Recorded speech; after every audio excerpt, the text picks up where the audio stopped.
Welcome to big bang. This is Satish. మాజీ MLC Pinnelli రామకృష్ణారెడ్డిని YCP అధినేత జగన్ పరామర్శించడంపై రాజకీయ వర్గాల్లో రచ్చ జరుగుతోంది.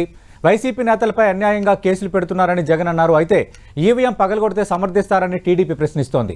పరామర్శకు 25 లక్షలు ఖర్చు అయిందని హోంమంత్రి అనిత ఆరోపణలు చేశారు. దీంతో వైసీపీ టీడీపీ మధ్య మాటల యుద్ధం జరుగుతోంది. మరోవైపు ప్రజా వ్యతిరేకత వల్ల కాదు, చంద్రబాబు నాయుడు పథకాల వల్లే అటు ఓడిపోయారన్న ఒక కొత్త పల్లవిని జగన్మోహన్ రెడ్డి ఎత్తుకున్నారని అటు టీడీపీ కూడా ఆరోపిస్తోంది. ఇదే అంశంపై మనం మాట్లాడే ముందు బిగ్ బ్యాంగ్ డిబేట్లో తెలంగాణకు సంబంధించి, తెలంగాణ పాలిటిక్స్ సంబంధించి చాలా కీలక పరిణామం చోటు చేసుకుంది. బీఆర్ఎస్ పార్టీకి దెబ్బ మీద దెబ్బ తగులుతూనే ఉంది.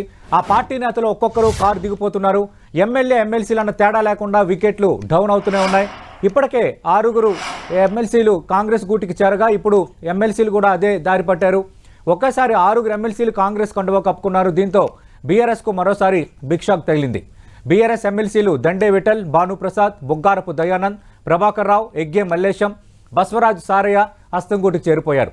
అర్ధరాత్రి 1 గంట తర్వాత కాంగ్రెస్ కండువా కప్పుకున్నారు. సీఎం రేవంత్ రెడ్డి ఢిల్లీ పర్యటన ముగించుకుని అర్ధరాత్రికి వచ్చారు. అప్పటి వరకు బీఆర్ఎస్ ఎమ్మెల్సీలు రేవంత్ నివాసంలో ఆయన కోసం ఎదురు చూశారు. ఢిల్లీ నుంచి సీఎం రేవంత్ రెడ్డి రాగానే ఆయనతో భేటీ అయ్యారు. అనంతరం కాంగ్రెస్ రాష్ట్ర వ్యవహారాల ఇన్ఛార్జ్ దీపాదాస్ మున్షి రేవంత్ సమక్షంలో హస్తం పార్టీలో చేరిపోయారు. దీంతో శాసనమండలిలో కాంగ్రెస్ బలం మరింత పెరిగింది. శాసనమండలిలో మొత్తం 40 స్థానాలు ఉండగా అందులో 2 ఖాళీలు ఉన్నాయి. ప్రస్తుతం 38 మంది సభ్యులు ఉన్నారు. కాంగ్రెస్కు నిన్నటి వరకు శాసనమండలిలో 6 సభ్యుల బలమే ఉంది. ఇప్పుడు బీఆర్ఎస్ ఎమ్మెల్సీల చేరికతో ఆ బలం 12కి పెరిగింది. గవర్నర్ కోటాలో 2 స్థానాలు ఖాళీగా ఉన్నాయి. అవి కూడా నామినేట్ చేస్తే ఆ 2 సభ్యులు కూడా కాంగ్రెస్ ఖాతాలోకి రాబోతున్నారు. దీంతో కాంగ్రెస్ బలం 14కి చేరనుంది.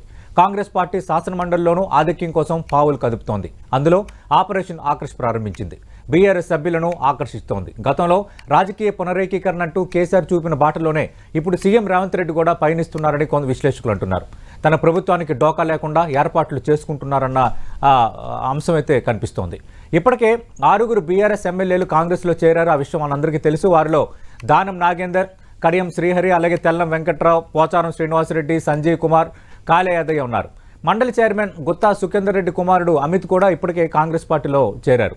తమ నేతలు పార్టీని వేరడంతో ఇప్పటికే బీఆర్ఎస్ ఇబ్బంది పడుతోంది. తాజాగా 6 ఎమ్మెల్సీలు బీఆర్ఎస్కి దూరం కావడం ఆ పార్టీకి మరింత ఇబ్బందికరమైన పరిణామంగా మారబోతుందా? ఇదే అంశంపై మాట్లాడడానికి ప్రస్తుతం ఫోన్ లైన్లో ఉన్నారు సీనియర్ జర్నలిస్ట్ రెహమాన్ గారు. రెహమాన్ గారితో మాట్లాడదాం. రెహమాన్ గారు, అర్ధరాత్రి జరిగిన ఈ పరిణామంపై మీ కామెంట్ ఏంటి? ఆల్రెడీ 6 ఎమ్మెల్యేలు హస్తంకోటికి చేరారు. ఇప్పుడు 6 ఎమ్మెల్సీలు చేరారు. ఆల్రెడీ కాంగ్రెస్ పార్టీకి 6 ఎమ్మెల్సీల బలం ఉంది. ఇప్పుడు బలం 12కి చేరబోతోంది. ఈ పరిణామంపై మీ కామెంట్ ఏంటి? సతీష్ గారు, good morning. Good morning Raman గారు. అయితే ఇదంతా ముందుగా ఊహించిందే ఇది జరుగుతుందని. ఆల్రెడీ గుత్తా సుఖేందర్ రెడ్డి గారు వాళ్ళ అబ్బాయిని ఎప్పుడైతే బీఆర్ఎస్ నుంచి కాంగ్రెస్ పార్టీలో చేర్పించిన తర్వాత ఇంకెవరిని డిస్క్వాలిఫై చేయకుండా ఉంటారనేటువంటి ఒక మంచి సిగ్నల్ కాంగ్రెస్ పార్టీకి వచ్చింది. ఆ తర్వాత ఎల్పీని విలీనం చేసే దిశగా, అంటే మొత్తం ఇటు మండలిలో కానివ్వండి, లేకపోతే అసెంబ్లీలో కానివ్వండి, 2 చోట్ల ఎల్పీని విలీనం చేసే దిశగా కాంగ్రెస్ పార్టీ అడుగులేస్తోంది. ఒక్కొక్కరిని ముందుగా పోచారం శ్రీనివాసరెడ్డి లాంటి వ్యక్తుల్ని, దానం నాగేందర్ లాంటి వాళ్ళని, అంటే కొంత స్టేచర్ ఉన్న వ్యక్తుల్ని, అంటే ముందు పెద్ద వాళ్ళని తీసుకొని తర్వాత కొంచెం చిన్న వాళ్ళని తీసుకునేటువంటి దిశగా కూడా అడుగులు వేస్తోంది. అట్లానే సంజయ్ కేసీఆర్ సామాజిక వర్గానికి చెందినటువంటి ఎమ్మెల్యేలు కూడా వస్తున్నారనేటువంటి ఒక సిగ్నల్ ని బయటకు ఇచ్చేసింది ఆల్రెడీ. మొత్తంగా బీఆర్ఎస్ పార్టీకి సంబంధించినటువంటి గెలిచినటువంటి ఎమ్మెల్యేల్లో మెజారిటీ సంఖ్య కాంగ్రెస్ పార్టీలో చేరడానికి ఇప్పటికే చాలా మంది మెదక్ జిల్లా నుంచి చాలా అర్లీ స్టేజ్ లోనే వచ్చి వాళ్ళు రేవంత్ రెడ్డిని కలిసి వెళ్ళారు. చాలా మంది బహిరంగంగానే కలిసి వెళ్ళారు. అసలు బీఆర్ఎస్ పార్టీ నుంచి వేరే పార్టీకి ఫోన్ కూడా చేయొద్దు, ఫోన్లో కూడా మాట్లాడొద్దు అనేటువంటి ఒక నిబంధనలు, క్రమశిక్షణ ఉన్నటువంటి బీఆర్ఎస్ పార్టీ నుంచి గెలిచినటువంటి ఎమ్మెల్యేలు వెళ్ళి ముఖ్యమంత్రిని కలవడం, బొక్కేలు వేయడం, ఇవన్నీ మనం చూస్తూ ఉన్నాం. కాబట్టి బీఆర్ఎస్ లో గెలిచినటువంటి ఎమ్మెల్యేలు కానివ్వండి, లేకపోతే ఎమ్మెల్సీలు వెళ్ళిపోతారనేటువంటి ఇది కూడా ఆ కేటీఆర్ గారికి క్లారిటీ ఉంది ఉండరు అనేది. గతంలో వీళ్ళు చేసినటువంటి పనినే, అంటే నీవు నేర్పిన విద్య అంటారు కదా, అదే పనినే మళ్ళీ వీళ్ళు చేస్తున్నారు. ఇంకొకటి కాంగ్రెస్ పార్టీకి అలాగే రేవంత్ రెడ్డికి కేవలం అత్యవసరు మెజారిటీ మాత్రమే ఉంది. కాబట్టి ఈ వీళ్ళందరి చేరికలతో ఒక డోకాలేదిగా రేవంత్ రెడ్డి సర్కార్ అనే దిశగా ప్రయాణిస్తున్నట్టు కనబడుతోంది సతీష్. బట్ వామపక్షాల బలం కూడా ఉంది కొంత, కానీ బిల్లులు సాధించుకోవాలనుకుంటే సరిపడంత బలం లేదు. ఇప్పుడు 12కి చేరుతుంది, 6 చేరిన తర్వాత ఇంకా ఎంతమంది ఒకవేళ కాంగ్రెస్ పార్టీకి ఎమ్మెల్సీల బలం పెరిగితే ఆ బిల్లుల్ని క్లియర్ చేసుకోవడానికి శాసనమండలిలో తిరుగులేకుండా ఉంటుంది? ఇప్పటికే అంటే ఇంకా మిగిలిన వాళ్ళ సంఖ్య కూడా పెరిగేటువంటి అవకాశం ఉంది.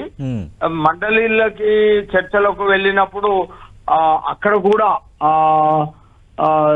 బిల్లు అంటే మెజారిటీ సభ్యుల్ని చేర్చుకొని బిల్లుల్ని పాస్ చేసుకునే దిశగా కాంగ్రెస్ పార్టీ అడుగులు వేస్తోంది.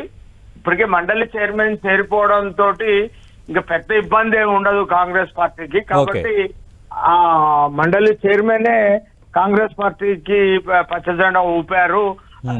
కేసీఆర్ కు వ్యతిరేకంగా ఆయన స్టేట్మెంట్ కూడా ఇచ్చారు. మండలి చైర్మన్ గుత్తా సుఖేందర్ రెడ్డి కేసీఆర్ అనుసరించినటువంటి విధానాల వల్లే బీఆర్ఎస్ పార్టీ ఓడిపోయిందని చెప్పి ఆయన స్పష్టంగా పేర్కొన్నారు. అలానే ఆయన వైఖరి వల్లనే ఈ రోజు ఈ పరిస్థితి ఏర్పడింది అనేటువంటి అంశాన్ని కూడా ఆయన చాలా స్పష్టంగా చెప్పారు. ఆయన చేరకనే చేరిపోయినట్టుగా ప్రకటన చేసేసారు ఆల్రెడీ.